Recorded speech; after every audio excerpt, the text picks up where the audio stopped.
Olá amigos, meu nome é Rodrigo. No vídeo de hoje comentarei o último episódio da segunda temporada de Solo Leveling. Ao meu ver, esse foi um episódio que se destacou muito mais pelas expectativas que ele criou para o futuro do que propriamente o conteúdo em si. Obviamente isso não diminui sua qualidade, foi um ótimo episódio, um encerramento digno, arrisco dizer que é um dos finais mais competentes dos últimos tempos, uma vez que as obras andam deslizando nos ganchos. No entanto, um outro fator excelente foi como a produção conseguiu corrigir certos pontos, certos elementos que precisavam de atenção. Antes de falar sobre tudo isso e mais um pouco, seja bem-vindo ao meu canal. Se você caiu por aqui por acidente de paraquedas, espero que esse seja o primeiro de vários encontros nossos e convido você a se inscrever, ativar o sininho e dessa forma me ajudar nesse projeto. Caso você já seja inscrito, muito obrigado por estar aqui novamente. Você é um lindo, uma linda e eu espero que você saiba disso. Em certa medida, podemos dizer que esse foi um episódio em que pouca coisa aconteceu e era esperado, já que a formiga, agora nomeada de Beru, foi derrotada semana passada. O drama relacionado ao estado crítico da Cha-Rain foi resolvido com a extração da sombra do Byung-gu e, de forma satisfatória, a produção conseguiu captar o ar gentil desse momento, eu diria até sensível. O Sung não usou o healer Rank S, ele sentiu a vontade desse healer de ajudar, apenas extraiu a sombra, não foi sequer nem necessário dar a ordem. Além de demonstrar mais uma vez que esse caçador era muito gente boa, também é um estreitamento das relações, pois o Jin-woo compreende o pedido do Baek, este sabia que o amigo não queria e nem gostaria de estar em campos de batalhas. O protagonista entende e destaca como esse pedido do Baek foi diferente da primeira vez que eles interagiram. O episódio, de forma pouco fragmentada, passa pelas mais variadas áreas. Vemos o surto do presidente da associação japonesa ao ver que eles perderam 70% de seus caçadores de elite e como isso representa um impacto negativo no status de força do seu país. Também a cena do memorial, as citações do Sang Jin-woo, a forma como a opinião pública parece dividida quanto à participação dele. Para alguns ele foi um herói, para outros existe o questionamento do porquê ele não foi antes, afinal isso poderia evitar maiores problemas, mas é o Baek, alguém que perdeu o amigo e poderia ter essa frustração, que deu uma força, que falou com Sang Jin-woo que ele quem terminou com essa tragédia, que não era para ele se importar com esses comentários. Outro momento interessante é o papo do presidente com o protagonista. O Go Gan-hee comenta que vai ser difícil Sang Jin-woo desviar dos holofotes, que há muita gente curiosa em relação a ele, pergunta o que ele quer fazer, quais as suas metas, e o protagonista simplesmente fala que ele quer ter a sua própria guilda, nesse caso solo de Solo Leveling não é por acaso. Lembrando que para ser chefe de guilda o presidente precisa provar, e tendo em vista a boa relação desses dois, era óbvio que ele conseguiria uma resposta positiva. Passado rapidamente por esses tópicos, vamos às duas coisas que realmente foram importantes no episódio: as cenas de acréscimos de ação pós derrota do Beru e aquela cena sinistra daqueles seres aparecendo na ilha Jeju. Esses momentos de ação foram importantíssimos para trazer um senso de coletividade à problemática da ilha. A temporada construiu muito bem toda a tensão em volta dessa ameaça. Praticamente em todos os episódios havia no mínimo uma ceninha que indicava algo muito errado, algo muito perigoso rolando naquele lugar. Entretanto, na semana passada, devido a esse X1 do Sung Jin-woo contra o Rei Formiga, a ênfase nesse embate ficou meio que de escanteio o trabalho e a importância da galera da retaguarda. Eles tinham que impedir a qualquer custo que as formigas remanescentes chegassem ao continente. E isso foi, neste episódio, muito bem explorado. Eram cenas que já existiam no material original, mas foram aumentadas, há um destaque, maior ação, personagens antigos em ação, muitos figurantes também, obviamente. O ponto X da questão é que essa extensão corrige um problema de semana passada relacionado à continuidade. No Manhwa, o Jin-woo extrai sombras das formigas assim que chega. No anime, essa extração acontece pós-luta contra o Beru. Seria um problema se essa cena fosse cortada, pois futuramente vocês verão como esses peões menores são importantes. Beleza que não é nada nível Igris, mas um exército poderoso também precisa de números, de quantidade. A extração do Beru, por sua vez, caracterizou uma bela cena do episódio, uma cena com a carga subjetiva bastante demarcada. O Sung Jin-woo ficou desorientado na escuridão, achou que tinha falhado na extração, mas não, ela ocorreu e agora ele tem uma sombra que fala e tem a mesma voz do Gaara de Naruto. O Beru ajudou derrotando algumas formigas, o Sung Jin-woo ajudou os outros caçadores coreanos a passar pelas sobras dos soldados formigas. Eu não me lembro dessa cena no Manhwa, mas eu gostei, pois manteve o clima de urgência por conta da Cha-Rain. Eu senti que no anime as coisas continuaram muito caóticas pós derrota do Rei Formiga, ainda havia muito trabalho a ser feito, muita coisa que era um risco, e essas cenas adicionadas nesses detalhes são muito boas. O que não foi uma acréscimo e deixou a galera com a pulga atrás da orelha foi aquela cena sinistra. Uns figurantes azarados ficaram responsáveis responsáveis pela limpeza,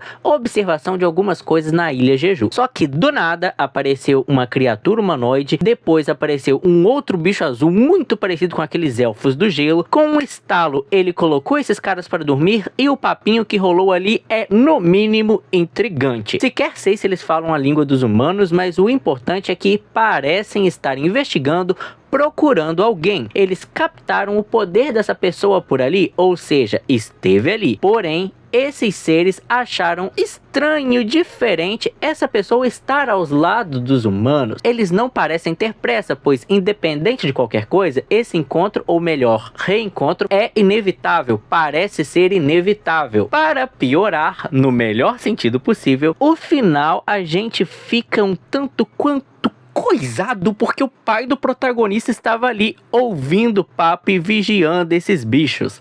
Rapaz, que forma excelente e sensacional de introduzir o próximo arco, um gancho muito bom, mas não foi o único, pois a temporada fecha com uma passada por cima da situação das guildas, da Cha-Rain, que está motivada a alcançar o Sung Jin-woo, desse começo de guilda do Jin-ho com o protagonista. Rapidamente vemos uma galera do futuro, uma galera do passado, só que no meio disso tudo, ironicamente, o que fecha a mesma temporada é o Sung Jin-woo entrando em um portal vermelho mais uma vez. Ele foi fazer um favor para o presidente e deu nessa. É claro que não tem um risco, porque ele ficou ainda mais forte nessa temporada. O mais legal mesmo dentro de todos esses fatores é aquela cena dele com os olhos destacados. A última expressão da temporada remete maravilhosamente ao material original. A animação nem sempre consegue transpor algumas cenas e detalhes visuais que dão uma carga épica e sombria ao manhwa, e é totalmente compreensível. Contudo, fechar trazendo um desses elementos aumenta as expectativas. A segunda temporada de Solo Leveling no geral foi muito boa, usou todos os recursos possíveis para criar uma experiência marcante, foi cativante de acompanhar, é um sucesso comercial, tem terceira temporada confirmada e provavelmente trará melhoras na já ótima produção, ou seja, quem é fã tem muito o que comemorar. Quem não tem muito o que comemorar é quem assina Crunchyroll pela Amazon, pois mais uma vez, mais uma semana vacilaram, lançaram um episódio sem legenda em português, descaso total com o assinante, uma vergonha. Mas eu não vou falar disso porque o vídeo já está encerrando. Obrigado a você que acompanhou até aqui, a você que assistiu meus vídeos semanais, apoiou o canal, muitíssimo obrigado